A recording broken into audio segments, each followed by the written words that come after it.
धेरै दिनपछि त्यो रात एउटा कथा लेखौँ भन्ने विचार उत्पन्न भइरहेको थियो। केटाकेटीहरू सुतिसकेका थिए। श्रीमती भाँडा माछिरहेकी थिइन्। मनमा एउटा कथाको स्वरूप तयार पार्नु पर्यो भने सक्रियताका साथ लागिरहेको थिएँ। तर के लेख्ने कस्तो लेख्ने अन्योलमा थिएँ।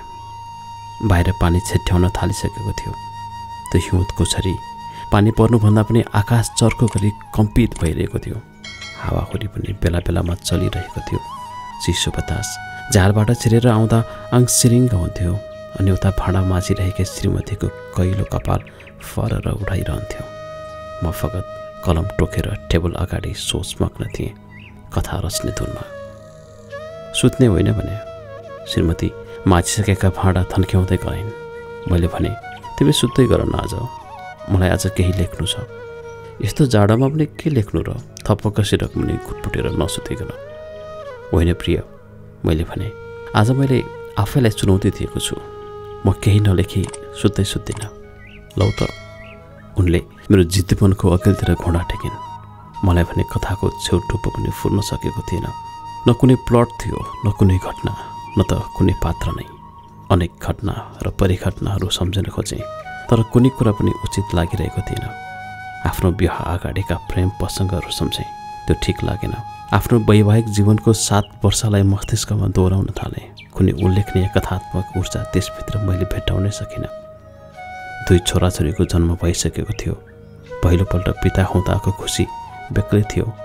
त्यस्तो लाग्थ्यो जसले मेरो स्वर्गीय मातापिताको हृदय वृद्धा र मृत्युलाई सहजतापूर्वक क्षतिपूर्ति दिइरहेको थियो। पानी झन पर्सिन थाल्यो। घरको टिनको छानो बज्न थाल्यो। आवाज चर्कँदै गयो। गडाङ गुरुङ गर्दै आकाश चिच्याउन थाल्यो। अब मेरो देशघरमा कामहरू क्रमशः थपिन थाले। पानी केही ठुलो परे चुइन्थ्यो। ती सबैको रोकथाम गर्नुपर्थ्यो। खिया लागेर बिग्रिसकेको मेरो घरको टिनको छानो ठाउँ ठाउँमा चुइन्थ्यो। छोराछोरी सुतेको ठाउँमा पुगेँ। भित्तामै जोडिएका तिनीहरूको सुतेको खाट केही वर सारेँ। भित्तामा पानी चुइन थालिसकेको थियो। छोरी छटपटाई। हातले टाउको मुसारी दिएँ अनि फेरि सुती। त्यसपछि श्रीमती सुतेको तर्फ लागेँ। माथिबाट एकाएक थोपा गर्दै खाटको दाहिनेपट्टि भिज्न लागिरहेको थियो। मलाई केही जाडो लाग्यो। घरिघरिको बेगले बग्ने हावा यस्तै थियो। श्रीमती उठिन्। एकछिन उठ त, पानीले खाट भिज्नै आँटेको। मैले खाट अलिकति सारेँ र पानी नछुइने ठाउँमा राखेँ अनि फेरि कराएँ, सुत्नु नभने कति अबेरसम्म बसेको। आज मलाई निन्द्रै लागेको छैन। तिमी सुत, म अब एकछिनलाई हो। सिरक ओढाइदिएर म फेरि आएँ आफ्नै लेख्ने ठाउँमा। बलेसीबाट पानी धरेर चुइरहेको थियो। आज कथा फुर्ला जस्तो मलाई पटक्कै लागिरहेको थिएन। न कुनै विषयवस्तु मस्तिष्कमा प्रवेश गर्छ, न कुनै प्लट छ, न पात्रतिर नै ध्यान पुग्छ। मैले पनि दर्जनौँ कथा यसअगाडि लेखिसकेको छु। यो सायद दोस्रो पल्ट हुनुपर्छ। यति धेरै समय लागेको। यसअगाडि एउटा बुढाको मृत्युको शीर्षकमा कथा लेख्दै गर्दा समय लागिरहेको थियो। त्यो लेख्दा 4.5 घण्टा लागेको थियो। यो सायद मेरो रेकर्ड हुनुपर्छ। मस्तिष्कमा लेख्न बस्नु अगाडि नै कुनै पनि विषयवस्तु नहुँदा यति धेरै दुःख पाइन्छ। यो सायद मेरो जिद्दीपना हुन सक्छ। खाजा नहुनेका ठुला फाँका भए जस्तै।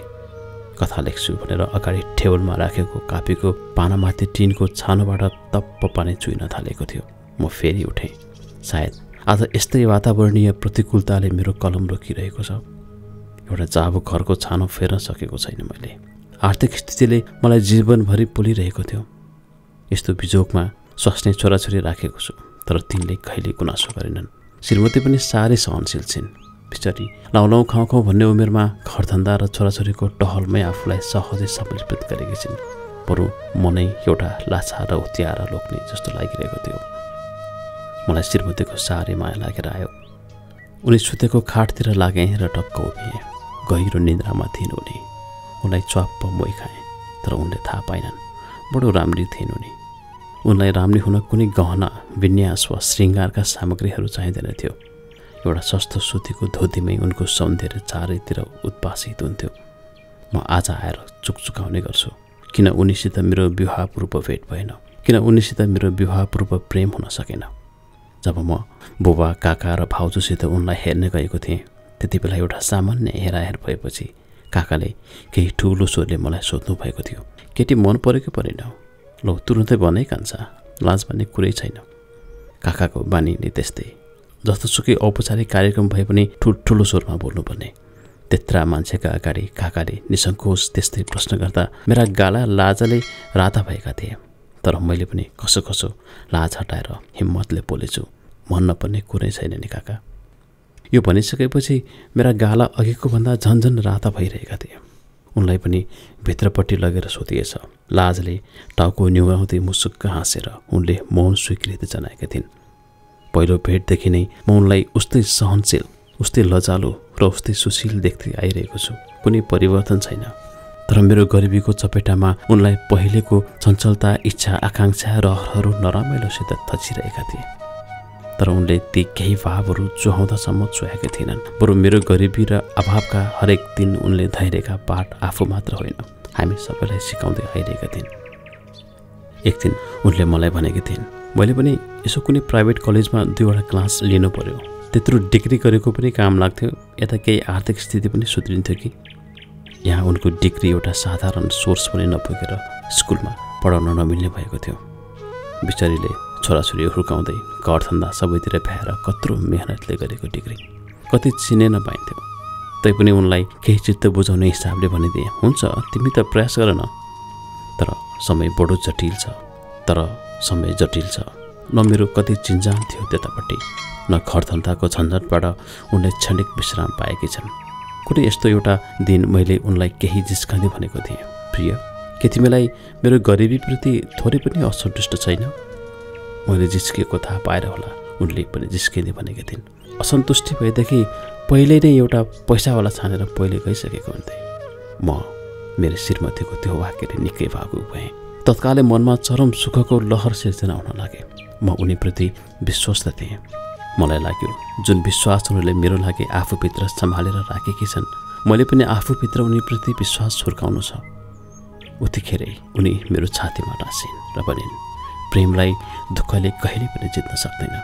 दुःख त प्रेमको दास हो।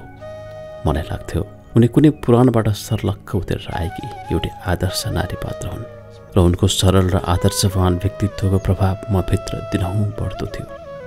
एउटा अचम्म, म मेरो श्रीमतीलाई बिहे गरेको 6-7 वर्षपछि छर्लङ्ग चिन्न थालेको छु। र प्रेम त झन्झन कुनै मौलाउँदो वृक्ष चाहिँ हुर्कँदो छ। र आज यो झरी परेको रातमा म एउटा बनावटी कथा लेख्न बस्दा किन हो आफ्नै वैवाहिक जीवनको यात्रा अनुभूति मलाई कसिलो गरी अटाइरहेको छ। यो हिउँदको झरी परेको बेला भए पनि म त्यसमा एउटा न्यानो सुखद्वारा आलिष्ट भएको थिएँ। प्रेम यस्तै त रहेछ।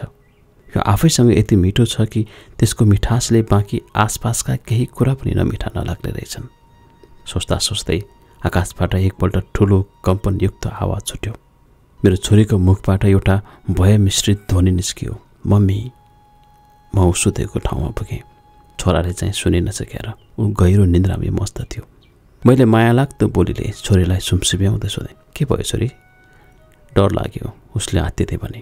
तत्लाटी गड्याङगुडुङ गर्दैमा डराउनु पर्छ, ल भइगयो सुत ल। नाइ, म मम्मीसित सुत्छु, उसले जिद्दी गरे। ल ठिक छ, आऊ मम्मीसित सुत। छोरीलाई जुरुक्क बोकेर आमा चाहिँको छेउमा लगेर सुताइदिएँ। च्याप्प आफ्नो हातले आमालाई अँगालो हाली र सुती। आमा छोरीलाई सिरक ओढाइदिएर म फर्किएँ पुनः आफ्नै स्थानमा। फेरि केही बेर गरिएँ, केही फुरेन। यसो घडी हेरेँ, रातको 12 बजिसकेको थियो। निन्द्रा पनि लाग्ला जस्तो भएको थिएन। झाल खोलेर बाहिरपट्टि हेरेँ, पानी अघिको भन्दा केही घटे जस्तो थियो।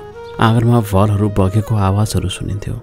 यो हिउँदको पानी कति चर्को, एउटा ठुलो गति लिएर बतास फेरि मेरो झालबाट छिर्यो।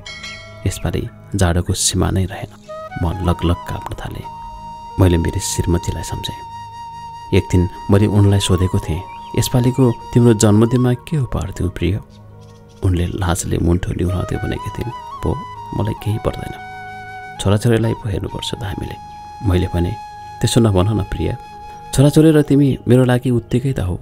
परारदेखि तिमीलाई लुगाको नाममा एक धरो केही पनि हालिदिएको छैन। छोराछोरीले वर्षेनी दसैँमा पाएकै छन् नि, तिमीले मसित निर्धक्क भएर मागे हुन्छ। के चाहियो तिमीलाई? उसले पनि अब थप औपचारिकता वा छोराछोरी केही नभने भन्थे, एउटा अर्को वरको हालिदिनुहोस् न त, जाडो लाग्न आँट्यो। तर अफसोस त्यही बेला छोरो टाइफाइड भएर ओछ्यान पर्यो। उनलाई जाडो छल्ने एउटा सर्क बर्को किनिदिन सकिन। यस्तो जाडोमा पनि त्यही 4-5 वर्ष अगाडि किनिदिएको पातलो स्वेटरले धानेकी छन्। फेरि पनि मसित कुनै गुनासो गर्दैनन्। सायद यस्तै सहनशील बानी बेहोराले म भित्र उनको प्रभाव बढ्दो थियो। म पुनः टेबल अगाडि गएर गरिएँ। उनको मायामा झन्झन चुर्लुम हुन थालेँ। पानी अब मन्द हुँदै थियो। बिजुली चाहिँ उत्तिकै चम्किरहेको थियो। झालबाट फेरि एक झोका बैरागी हावा छिर्यो र मेरो उस्तै त भावुक भइरहेको मनलाई अझ भावुक बनाउन थाल्यो। मलाई तत्कालै उनका सामु गएर आफ्नो छाती चिरेर देखाउन मन लाग्यो र बेस्टरी चिच्याउन मन लाग्यो।